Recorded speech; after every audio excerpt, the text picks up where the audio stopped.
feel beauty rising. Hi, my name is Sue Skaskew, and I'm with Vermont Volunteer Services for Animals Humane Society, and welcome to our show, For the Animals. Today we've got two special guests with 2 legs and 3 special guests with 4 legs. But Nancy Carey is with us. She is with Vermont Licensed Wildlife Rehabilitation out of Fairfax, and her apprentice, Larissa DeMarco. Thank you for coming down, guys. Thank you for having us. Appreciate it. Do you want to talk about your little buddies? Sure. Today we have 3 little baby squirrels, gray squirrels, with us that were orphaned and are in our care. And if you'd like, I'll show them to you. Yeah. Where did they come from, Nancy? Well, these little guys came from 2 different locations. And they got along okay? Yes. Are they? Because they're infants. Yeah, babies always get along. You can, with baby birds even, you can put different types and species of birds together. And as long as it has feathers and it peeps, they're pretty happy together. Wow, that's interesting. Yeah, they boost their chances of living too. Being together with other species, yep.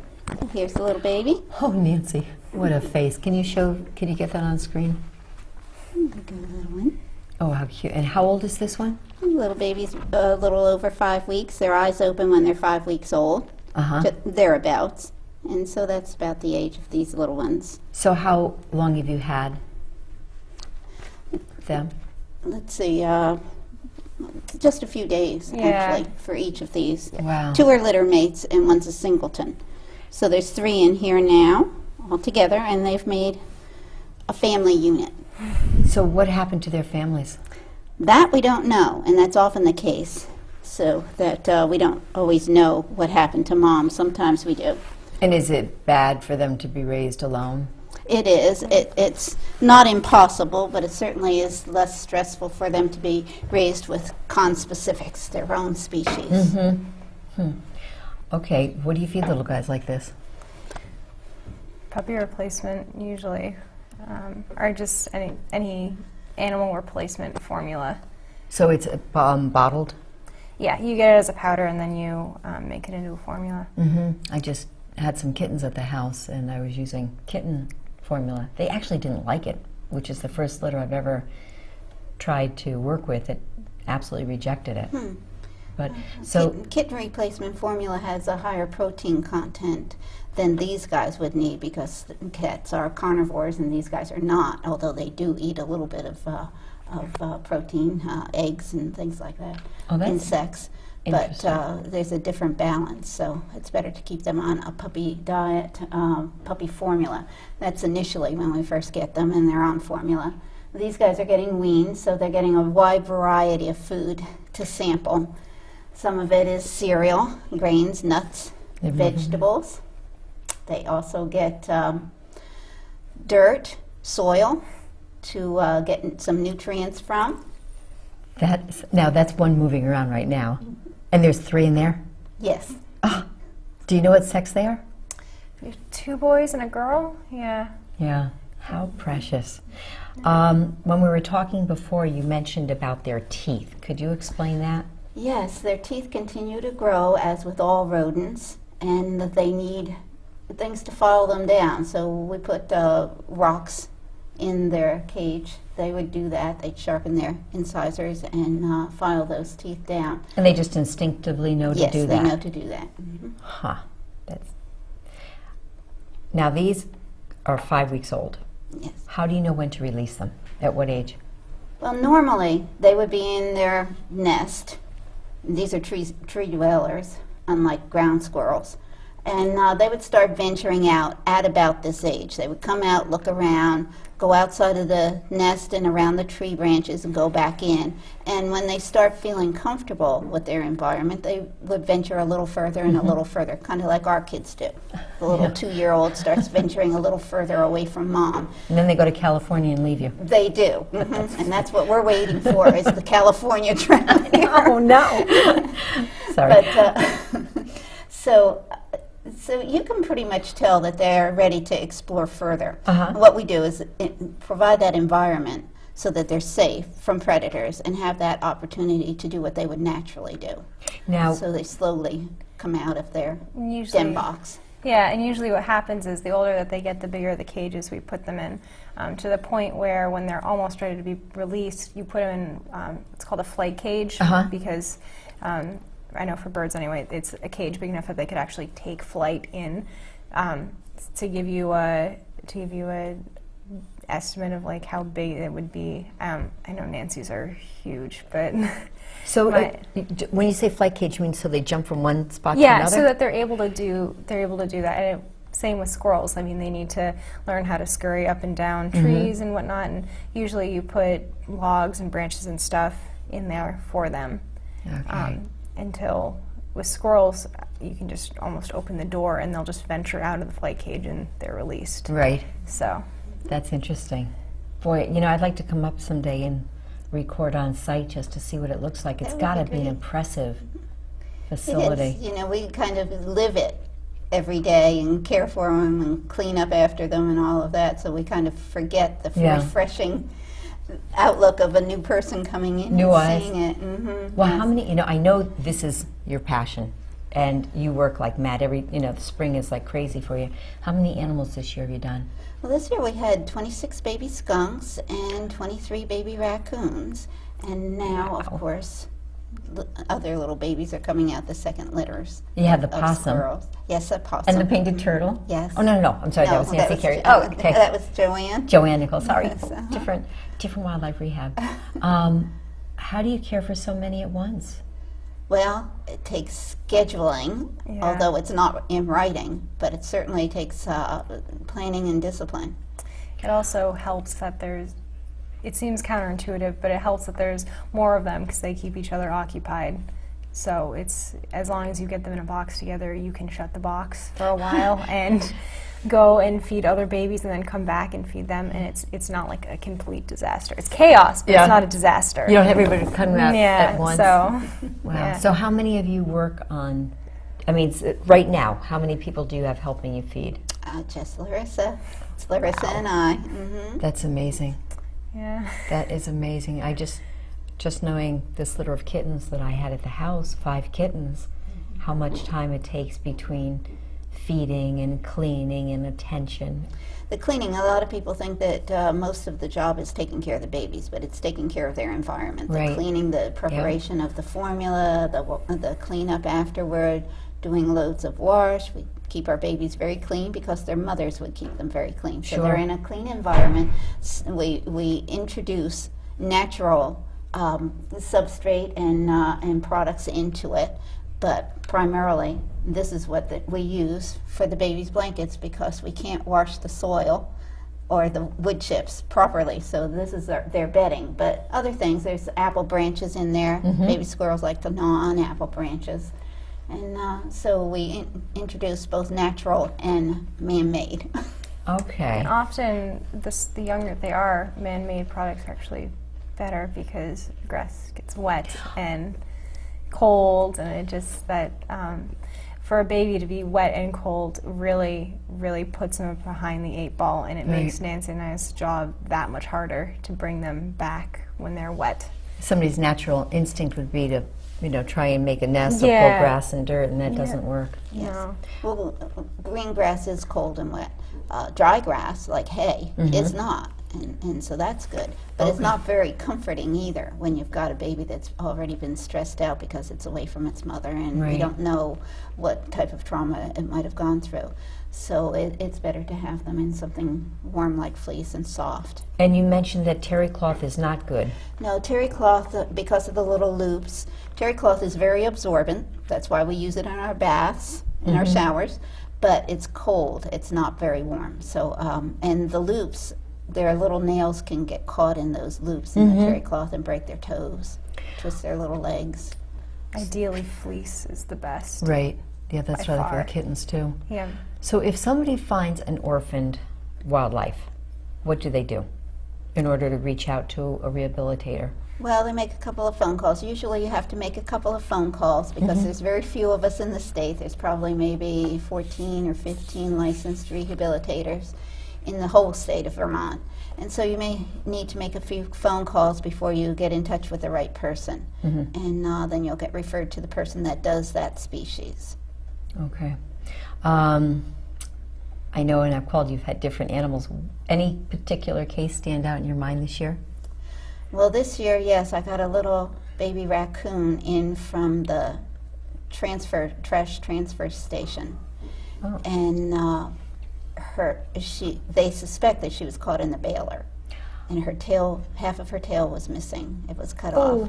And the underside of her tail, all of the meat and the bones were skinned off right down to the bone. Oh my God. And so we weren't too sure. The top part of her tail was okay, but the bottom part was just filleted, so to speak. And so we weren't too sure whether we'd be able to save her tail or not. But with treatment, didn't put her on antibiotics. We try and stay away from that if we can, because we don't want to put antibiotics into wildlife populations. But we want to keep them healthy with good nutrition and warm and clean environment. And we want to keep the wound clean and allow them to heal it themselves. Okay, So, educate me. And I know about the overuse of antibiotics, but with one animal, how would that be detrimental if for antibiotics? well, considering we have about 5,000 rehabilitators across the country, if one animal in their facility is getting antibiotics, that's a lot of antibiotics that are going out into the environment. We don't use up all the antibiotics that we take. We shed it out. We shed out a percentage of that. So there's been studies done at Tufts and other universities where wildlife have come into the hospital and actually tested for high levels of antibiotics, and they've never been on antibiotics. So they're getting it from our water sources, because we dump the leftovers into the septic systems and into the creeks, and That's really interesting. it is. It's scary. So is that one of the reasons you think that antibiotics aren't as effective as they should be? Sure, and it's mostly overuse in ourselves. Very interesting. I know, and doctors are really reluctant to give it, but And so we don't use them very Okay. much. Individual rehabbers practice differently, but certainly we limit our use of antibiotics. what other things can people do to help avoid setting wildlife up for situations that are detrimental? Well, all the things that humans complain about, the raccoons getting into the trash. If you take care of your trash, put it out on trash day. If you wash out the jars in plastic containers so that they're not looking for the peanut butter in the bottom of the jar, or the yogurt in the bottom of the container.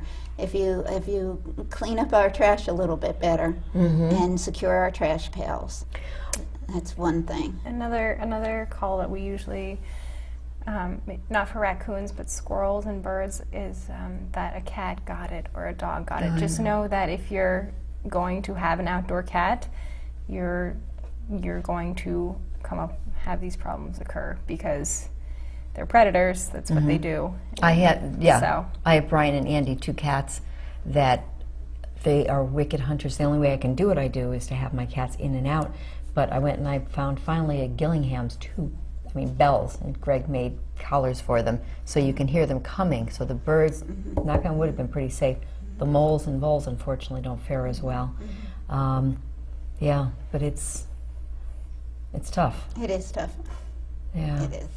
A while ago, I know there was a moratorium in Vermont about moose calves and fawns. Is that still in effect? It is still in effect, so, and it certainly has been a problem. I know we talked about it and trying to figure out, okay, how do we go about addressing this?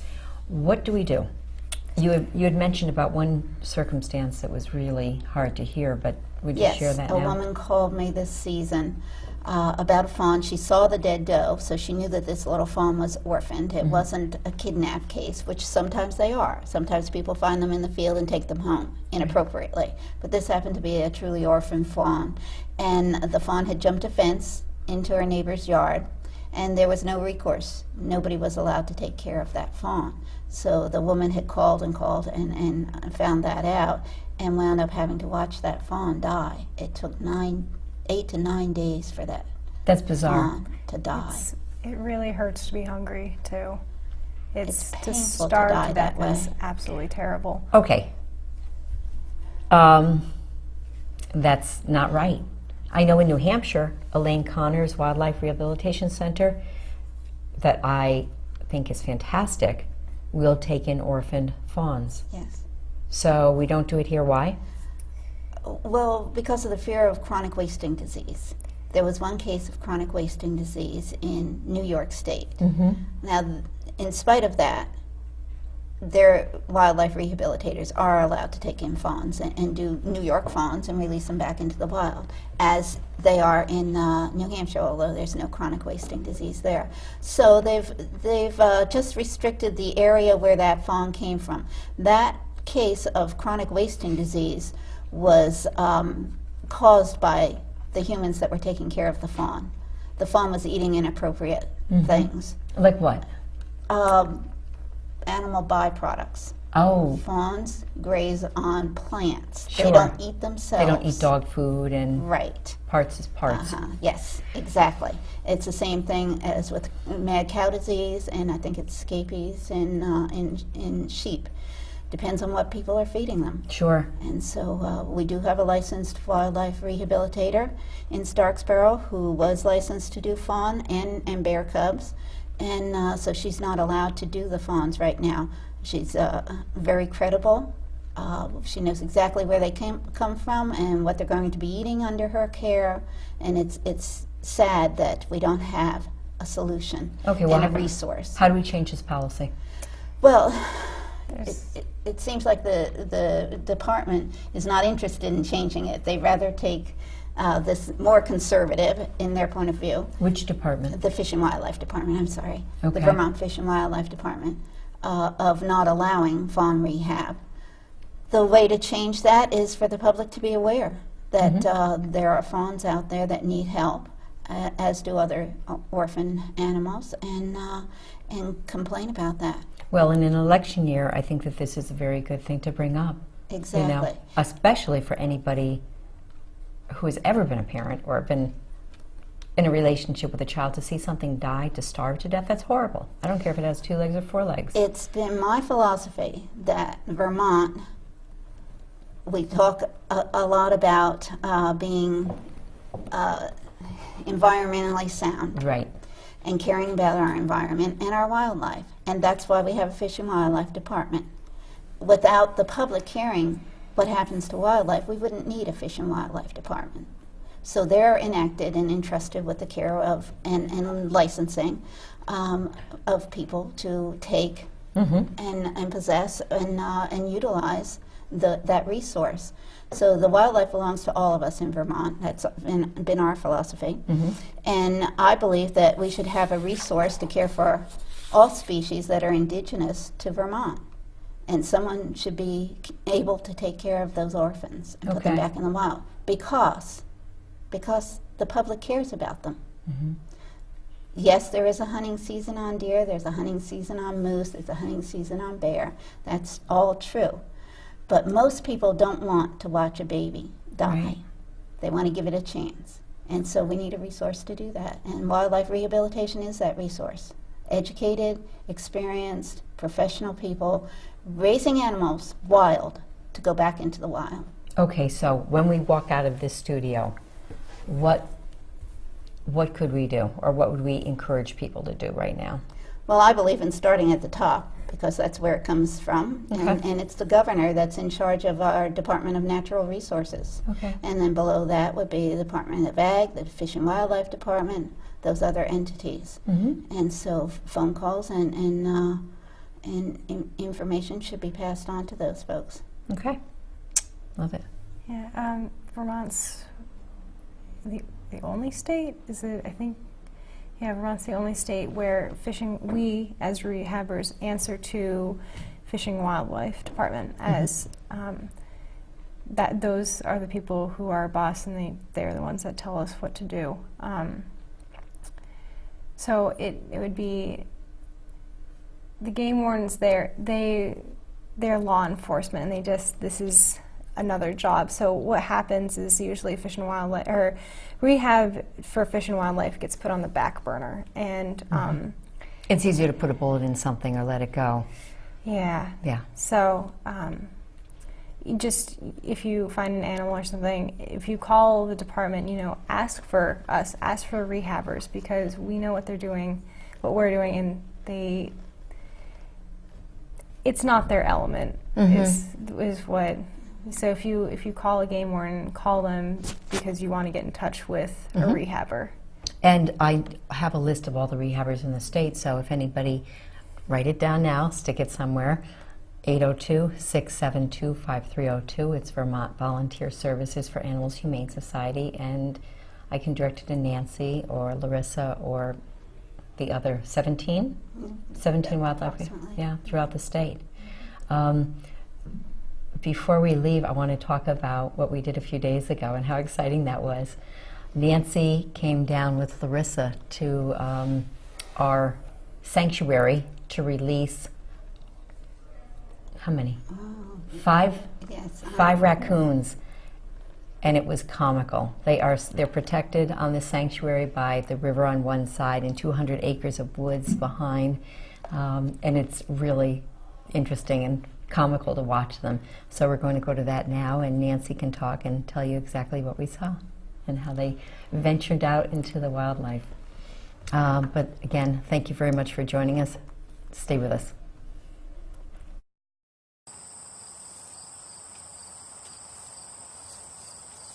There's a lot of preparation in planning a release for the baby raccoons. It takes a little while to be organized at home and get them out of their enclosure and into the crates and back into the car, into the back of the van.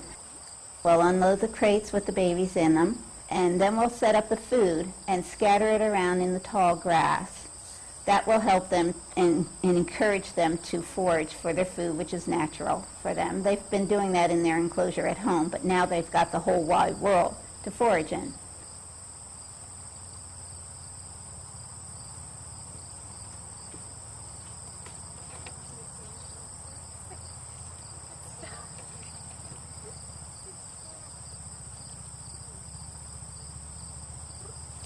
The other thing we'll do is we'll set up a container of fresh, cold water for them because they've been through a little stress traveling, being in a different location, and now being released. This whole process is very stressful for them, as it is for us humans, too.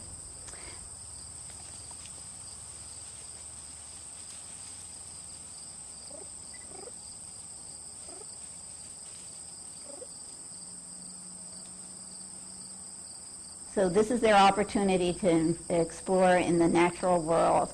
They've had an opportunity in their large enclosure to climb trees and play in logs and play in different water reservoirs that we provide for them. But now this is the real thing, and this is their freedom.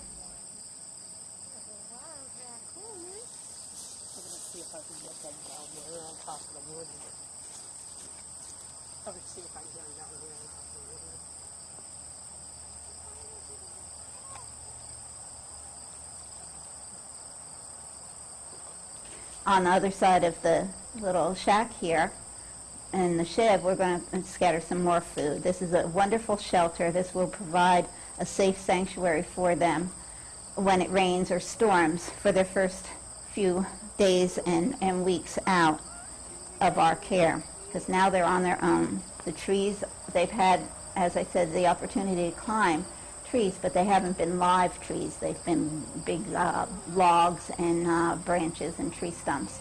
And now they've got the real thing with leaves and everything in them. So as you can see, when they come out, they'll play up in the trees and have a really good time. The wood pile is a great place for little raccoons to wrestle and investigate and hunt around for food. This sanctuary is just a wonderful place. They're protected. They're on this side of the river, and they have all of this acreage. There's a stream that comes down to the river, so they have a fresh water source. And there's plenty of food, insects, grasshoppers here. The stone wall offers a lot of intrigue for baby raccoons. These babies came to us very small. They were orphaned. Some of them even had their umbilical cords still attached. Now they're big, healthy little animals. The state requires that they be vaccinated before we release them, so these have all been vaccinated, which is a temporary vaccine. it will not be effective after a year, but they go out in very good health. They have nice coats. And the caretakers here will continue to put food out for them for as long as they need it, and they'll move on and find their own place in the world, as is the way it's supposed to be.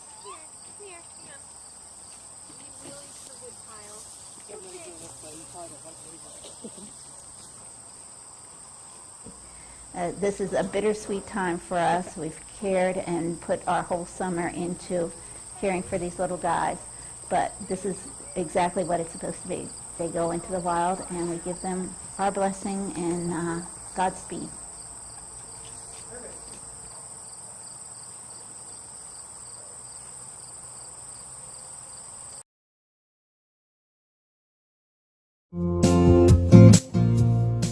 At dusk, there came a turning. There was a moment when all was known. You could feel beauty rising on the breeze, that shapes the stone, and I would ride upon the breeze that shapes the stone, across the sky and beyond, to that place where all is known, when I could fly, when I